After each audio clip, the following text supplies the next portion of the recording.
Cemburu boleh, tapi jangan jadi toksik saat rasa sayang menyamar jadi racun. Pernah nggak sih kamu tiba-tiba kesal cuma karena pasangan telat balas chat? Padahal kamu tahu dia lagi sibuk.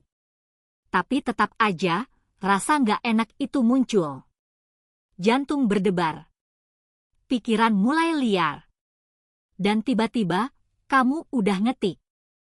Kamu sebenarnya masih sayang nggak sih? Kalau iya, tenang. Kamu nggak sendiri. Cemburu itu manusiawi. Rasa cemburu sebenarnya tanda kalau kamu peduli. Bukti bahwa kamu nggak mau kehilangan. Tapi kalau nggak dikendalikan, cemburu bisa berubah jadi senjata makan tuan. Aku pernah di posisi itu. Dulu, setiap kali mantanku upload foto bareng teman-teman, aku langsung overthinking.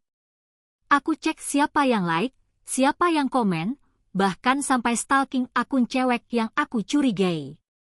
Capek. Melelahkan. Tapi waktu itu aku pikir itu namanya sayang. Sampai akhirnya aku sadar, itu bukan sayang. Itu rasa takut kehilangan yang dibungkus kontrol. Toxic jealousy dimulai dari hal-hal kecil. Toxic jealousy bukan cuma soal marah-marah karena pasangan dekat sama lawan jenis. Kadang bentuknya lebih halus. Menyuruh pasangan share lokasi setiap saat. Melarang punya teman lawan jenis. Curiga terus padahal nggak ada bukti. Merasa berhak tahu semua isi HP pasangan. Awalnya terlihat normal. Tapi perlahan-lahan, hubungan berubah jadi penjara emosional. Dan yang paling parah, kadang kita nggak sadar kalau udah jadi toksik. Cara bedain, ini cemburu sehat atau udah beracun?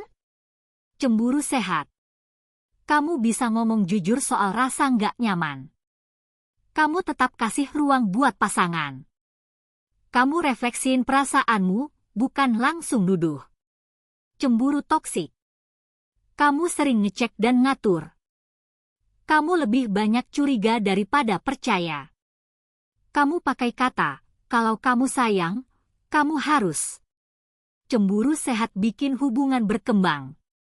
Tapi cemburu toksik bikin hubungan pelan-pelan mati dari dalam.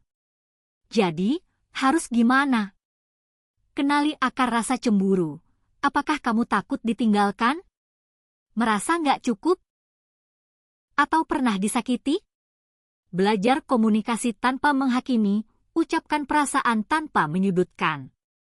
Bangun kepercayaan, bukan pengawasan, kepercayaan bukan dibangun dari aturan, tapi dari rasa aman. Ingat, kamu berharga, dengan atau tanpa pasangan, kadang cemburu datang karena kamu lupa, kamu cukup. Cemburu itu wajar. Tapi saat kamu mulai kehilangan dirimu sendiri demi mengendalikan orang lain, itu bukan cinta.